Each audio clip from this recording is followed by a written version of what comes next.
Sophie Cunningham's humorous disclosure on singlehood. Sophie Cunningham, the emerging star of the Indiana Fever, amused her audience with a candid disclosure regarding her single status.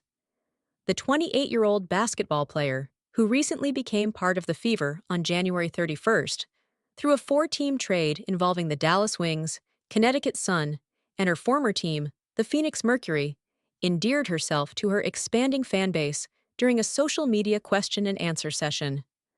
While waiting for a delayed flight, Cunningham utilized Instagram to engage in an honest dialogue with fans.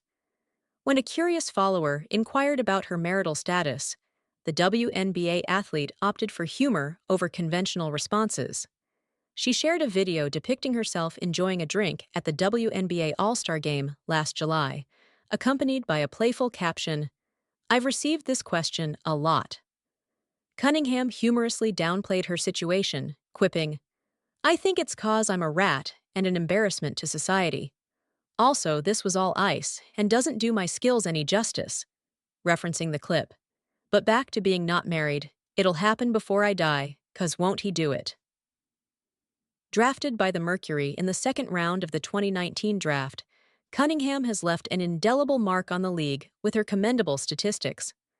Over her 182-game career, she averages 7 points, 7 rebounds, and 4 assists, with her most notable performance in the 2022 season, during which she averaged 6 points alongside 4 rebounds, and 6 assists per game.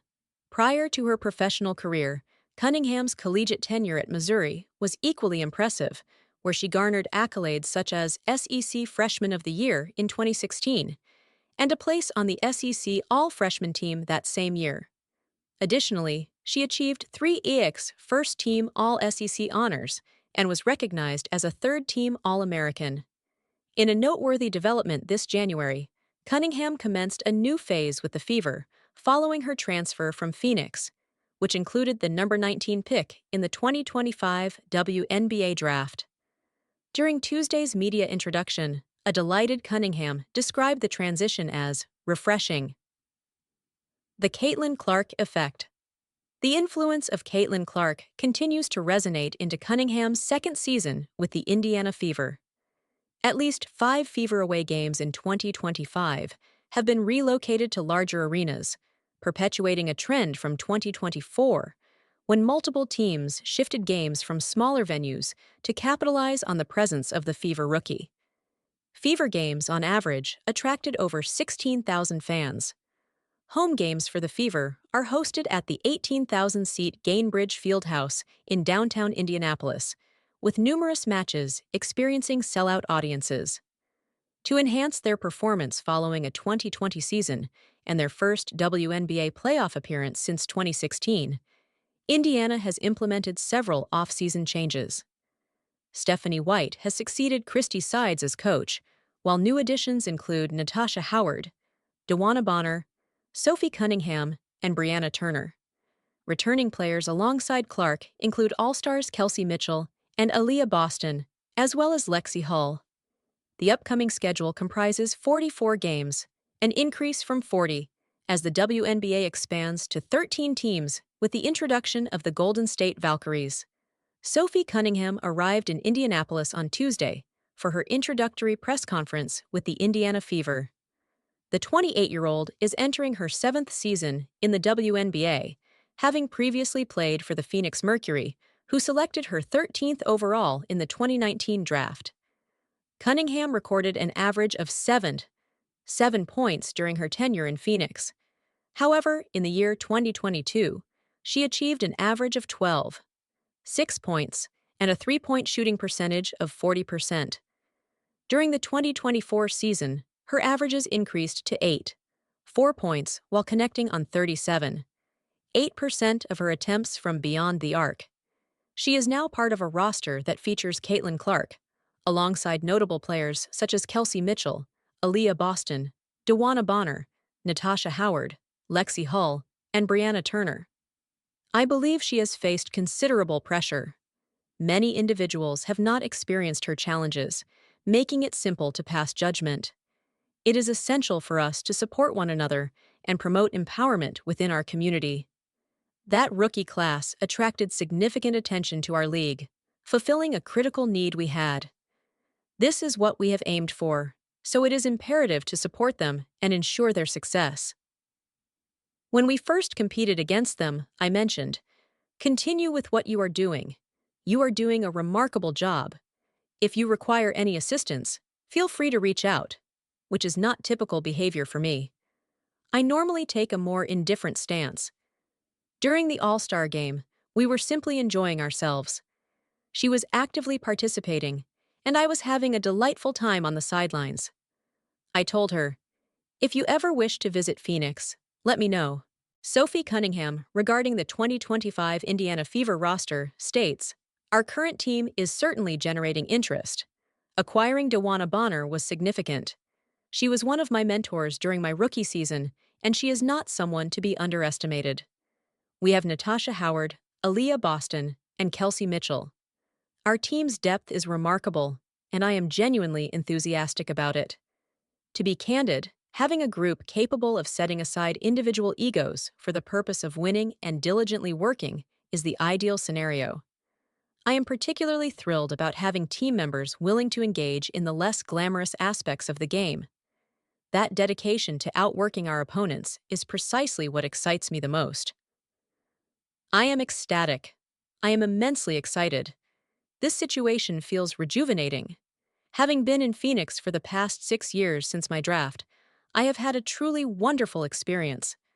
I feel fortunate to have been around many great players in the sport and to have learned the game at an elevated level. Nevertheless, this new environment embodies a style that suits my strengths, one that emphasizes ball movement, shooting proficiency, fast-paced play, and teamwork. This is the offensive approach I aspire to be part of. I am simply thrilled. I am also surrounded by an outstanding culture and exceptional individuals, which is an additional reason for my excitement. My first impression was, certainly, we are on the verge of securing a championship. That is precisely what my thoughts conveyed. The emphasis lies on the individuals involved. It pertains to the organizational culture. I gained considerable insights during that time, yet I am prepared to transition to a more significant opportunity, to be surrounded by numerous talented players, dedicated to genuinely striving for a championship. The Atlanta Dream was not joking regarding a scheduling conflict for their home opener. They had to accommodate multiple high school graduations. The Dream announced on Wednesday that their home opener on May 22nd against the Indiana Fever has been relocated to State Farm Arena, the venue of the NBA's Hawks, which accommodates approximately 17,000 spectators, a capacity exceeding 4 times that of the 4,000 patrons at Gateway Center Arena, their current facility.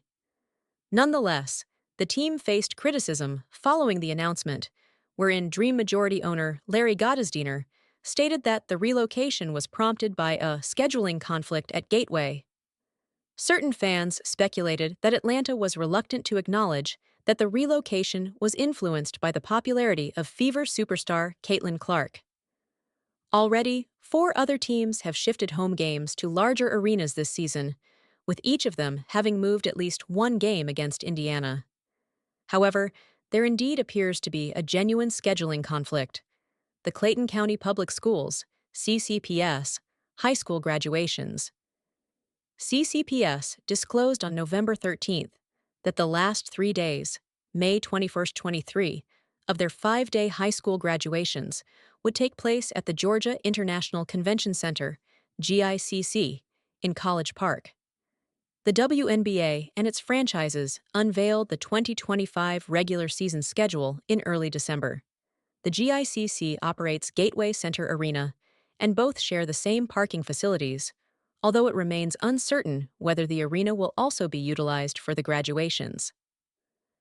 On May 22nd, the day designated for the Fever Dream contest, 4 high schools are slated to conduct graduations at the GICC, beginning with the first event at 8 a.m.